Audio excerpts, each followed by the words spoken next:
Hello दोस्तों, कैसे आप सब। उम्मीद है जो अच्छे होंगे। आज प्रश्न 3.5 के 1 के 2 नंबर प्रश्न को देखेंगे, जो कि बीजगणित विधि से समीकरण का हल करना होता है। बीजगणित विधि क्या होता है, इसको हम लोग सीखेंगे। किसी प्रकार का दिक्कत होगा तो आप लोग बैक करके वीडियो को देख लीजिएगा, आपको एक बार में चलेगा। ठीक है, तो वीडियो को हम स्टार्ट करते हैं। निम्न रैखिक समीकरणों युग्मों में किसका अद्वितीय हल है, किसका कोई हल नहीं, या किसका परिमित उसमें अनेक हल है। अद्वितीय हल की स्थिति में उसे बीजगणित विधि से ज्ञात कीजिए। मतलब इस समीकरण दिया हुआ, इस समीकरण से हमको पता करना है इस समीकरण का अद्वितीय हल है, या इसका कोई हल नहीं, या इसका परिमित रूप से अनेक हल है, हमको पता करना है। तो इसको पता करने के लिए इसका रूल क्या होता है उसको हम लोग सबसे पहले देखेंगे। तो इसका रूल यही है, A1/A2 बराबर नहीं है B1/B2 के, तो इस रूप में समीकरण का अद्वितीय हल होगा। ठीक है, A1/A2 बराबर B1/B2 बराबर C1/C2, इस रूप में समीकरण का क्या होता है, तो अनेक हल होता है। ठीक है, फिर A1/A2 बराबर B1/B2 बराबर नहीं है C1/C2 के, इस रूप में समीकरण का कोई हल नहीं होता। ठीक है, तो सिर्फ हमको अद्वितीय हल की स्थिति में बीजगणित विधि से बनाना है। ठीक है, तो सबसे पहले हम लोग क्या करेंगे, यहाँ पर हल लिखेंगे। ठीक है, हल लिखेंगे और जो प्रश्न है इसे उतारेंगे। तो यही प्रश्न है, इसको उतार रहे हैं। 2x + y बराबर 5, 3x + 2y बराबर 8। ठीक है, तो हम लोग इसको व्यापक रूप में चेंज करेंगे। तो यहाँ पर लिखेंगे हम लोग, देखिए यहाँ पर दिए गए समीकरण का तुलना व्यापक रैखिक समीकरण युग्म से करने पर। ठीक है, तो व्यापक रूप क्या होता है समीकरण का, उसको हम लोग लिखेंगे। तो व्यापक रूप होता है ax + by + c बराबर 0। फिर से लिखेंगे यही ax + by + c बराबर 0, क्योंकि दो समीकरण इसलिए दो को लिखें। ऊपर वाला में एक लिखेंगे, नीचे वाला में दो लिखेंगे, तीनों जगह। ठीक है, अब देख लीजिए व्यापक रूप में बराबर के इधर तीन पद है, और समीकरण में देखिए दो ये पद है, तो 5 को हम y की तरफ भेजेंगे ना, तब 3 पद में हो जाएगा। ठीक है, तो व्यापक रूप में चेंज हो जाएगा। तो 2x + y और बराबर के उधर 5 है, तो इधर आ जाएगा, तो माइनस में 5 हो जाएगा। ठीक है, तो व्यापक रूप में क्या हो जाएगा, चेंज हो जाएगा। बराबर में क्या बचेगा, 0। फिर इसको समीकरण 1 मान लेंगे। फिर से नीचे वाला को करेंगे वैसे ही, तो 3x + 2y और बराबर के उधर 8 है, तो इधर आएगा, तो माइनस में 8 हो जाएगा। तो व्यापक रूप में क्या हो जाएगा, चेंज हो जाएगा। बराबर में 0 बचेगा, इसको समीकरण 2 मानेंगे। ठीक है, तो हम लोग A1 B1 का मान ज्ञात करेंगे समीकरण 1 से। A1 बराबर B1 बराबर C1 बराबर, फिर से लिखेंगे A2 बराबर B2 बराबर C2 बराबर। ठीक है, तो देखिए A1 के x के जगह पर x है, तो A1 के जगह पर क्या है, 2 है समीकरण 1 में, तो A1 का मान क्या हो जाएगा, 2 हो जाएगा। देखिए फिर y के जगह पर y है, तो B1 के जगह पर ना कुछ होता, y के बगल में 1 लिख सकते हैं। ठीक है, तो B1 का मान 1 हो जाएगा। और C1 का मान क्या हो जाएगा, तो C1 का मान -5 हो जाएगा। देखिए C1 के जगह पर क्या है, -5 समीकरण 1 में, तो -5 लिख देंगे। फिर समीकरण 2 में वैसे निकालेंगे A2 B2, तो A2 का जगह पर क्या है, A2 के जगह पर देखिए समीकरण 2 में x के जगह पर 1 है, तो A2 के जगह पर 3 है, तो A2 का मान 3 हो जाएगा। फिर देखिए y के जगह पर y होगा, तो B2 के जगह पर क्या है, 2। ठीक है, y के जगह पर y है, तो B2 के जगह पर क्या है, 2, तो B2 का मान 2 हो जाएगा। फिर C2 के मान क्या हो जाएगा, तो C2 का मान -8 हो जाएगा। ठीक है, अब हम लोग क्या करेंगे, अनुपात करेंगे इसको।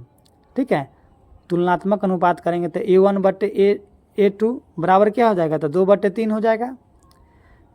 फिर तुलना करेंगे B1/B2। ठीक है, तो देखिए यहाँ पर A1/A2 का मान 2/3 है, और B1/B2 का मान 1/2 है। तो क्या है, दोनों बराबर नहीं है। ठीक है, दोनों क्या है, बराबर नहीं। तो इस रूप में समीकरण क्या होता है, तो यहाँ पर लिखेंगे A1 बराबर A2 बराबर नहीं है B1 बराबर B2 के, तो इस रूप में समीकरण क्या होता है, अद्वितीय हल होता है। ठीक है, तो इस रूप में हमको क्या करना है, बीजगणित विधि से हमको बनाना है। तो यहाँ पर लिखेंगे, अतः दिए गए समीकरण युग्म का अद्वितीय हल है। अद्वितीय हल है। ठीक है, तो हमको अद्वितीय हल की स्थिति में वर्ज गुणन विधि से बनाना है। तो हम लोग यहाँ पर लिखेंगे अब वर्ज गुणन विधि से, वर्ज गुणन विधि से। ठीक है, तो वर्ज गुणन विधि में क्या होता है, वो सबसे पहले हम लोग लिखेंगे x, इधर लिखेंगे y, इधर लिखेंगे 1। ठीक है, और वर्ज गुणन विधि में क्या है, सबसे पहले हम लोग b1 से चालू करेंगे, b1 और b2 लिखेंगे। उसके बाद देखिए एरो के चिन्ह कहाँ पर गया, c1 बटे c पर जाएगा, फिर c से जाएगा कहाँ पर, a पर जाएगा, फिर a से स्टार्ट होगा और b पर आएगा। ठीक है, तो b से स्टार्ट हुआ तो b1 b2 लिखेंगे। ठीक है, फिर बीच में लिखेंगे x के बाद c1 c2, फिर c से कहाँ पर गया, तो c से देखिए a पर आया तो a1 a2, फिर देखिए a2 से कहाँ आया, b1 b2 पर, तो जहाँ से स्टार्ट हुआ वहाँ पर आ गया। अब हम लोग क्या करेंगे, क्रॉस गुना करेंगे, b1 से c2 में गुना करेंगे, b2 से c1 में, इससे इसमें गुना करेंगे, और c2 से 1 में, a1 से b2 में, a2 से b1 में। ठीक है, हम लोग लिखेंगे x बटे b1 गुने c2, v1 गुने c2, माइनस के चिन्ह देंगे और ब्रैकेट के अंदर लिखेंगे b2 गुने c1, b2 गुने c1, फिर बराबर के चिन्ह देंगे और y लिखेंगे और बटे में लिखेंगे c1 गुने a2, c1 गुने a2, माइनस के चिन्ह देंगे, फिर ब्रैकेट के अंदर लिखेंगे c2 गुने a1, c2 गुने a1, बराबर के चिन्ह देंगे, फिर a1 से b2 में गुना करेंगे, वो 1 लिखेंगे और बटा में a1 गुने b2, माइनस के चिन्ह देंगे, a2 से b1 में गुना करेंगे ब्रैकेट के अंदर, a2 गुने b1। अब जिसका जो मान है उसके जगह पर हम लोग मान रखेंगे। ठीक है, x की जगह पर x रखेंगे सबसे पहले, और b1 की जगह पर b1, और c2 का मान तो c2, तो x लिखेंगे।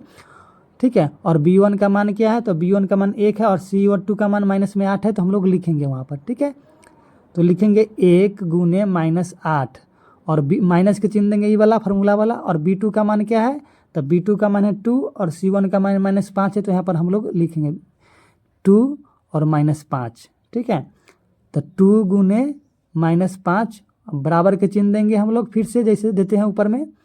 ठीक है, और y लिखेंगे और c1 का मान क्या है, तो c1 का मान -5 है, तो -5 रखेंगे हम लोग, और a2 का मान 3 है तो 3 रखेंगे, तो -5 गुने 3 कर देंगे, और माइनस के चिन्ह, तो माइनस के चिन्ह, और c2 का मान क्या है और a1 का मान क्या है, तो c2 का मान -8 है और a1 का मान 2 है, तो रखेंगे हम लोग -8 गुने 2, बराबर के चिन्ह देंगे, फिर a1 का मान क्या है और b2 का मान क्या से रखेंगे, तो a1 का मान 2 है और b2 का मान भी 2 है, तो हम लोग रखेंगे 2 गुने 2 कर देंगे, और माइनस के चिन्ह देंगे फार्मूला वाला, a2 का मान क्या है और b1 का मान क्या है से हम लोग रखेंगे, तो a2 का मान 3 है और b1 का मान 1 है, तो लिखेंगे 3 गुने 1।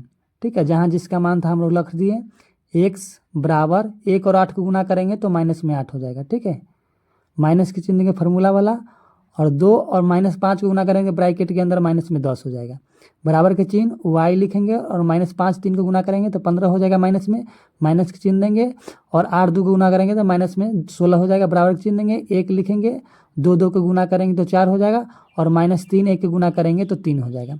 ठीक है, x अपने जगह पर रहेगा, फिर बटा में लिखेंगे -8 और माइनस और -10 को गुना करेंगे तो प्लस में 10 हो जाएगा, बराबर के चिन्ह देंगे, y और -15 है तो 15 रहेगा, और -16 को गुना करेंगे तो प्लस में 16 हो जाएगा। ठीक है, बराबर के चिन्ह देंगे, 1 और 4 में से 3 जाएगा तो 1 बचेगा। ठीक है, अब देखिए यहाँ पर x और -8 और +10 है, तो 10 में 4 जाएगा तो 2 बचेगा, और y माइनस में 15 और प्लस में 16, तो 16 में से 15 जाएगा तो 1 बचेगा, बराबर में 1/1। ठीक है, तो हम लोग क्या करेंगे, x/2 एक बार इसके 1 के बराबर करेंगे, x/2 बराबर 1/1 लिखेंगे। ठीक है, इसके बराबर, फिर एक बार y/1 के करेंगे और इसके बराबर करेंगे 1/1 के। ठीक है, अब क्या करेंगे हम लोग, क्रॉस गुना करेंगे, 1 से 1 में गुना करेंगे और 2 से 1 में करेंगे तो x बराबर 2 चल जाएगा। ठीक है, क्रॉस गुना करेंगे, y से 1 में करेंगे तो y रहेगा, और 1 1 के गुना करेंगे तो 1 आ जाएगा। तो यही हमको निकालना था। अगर अच्छा लगा होगा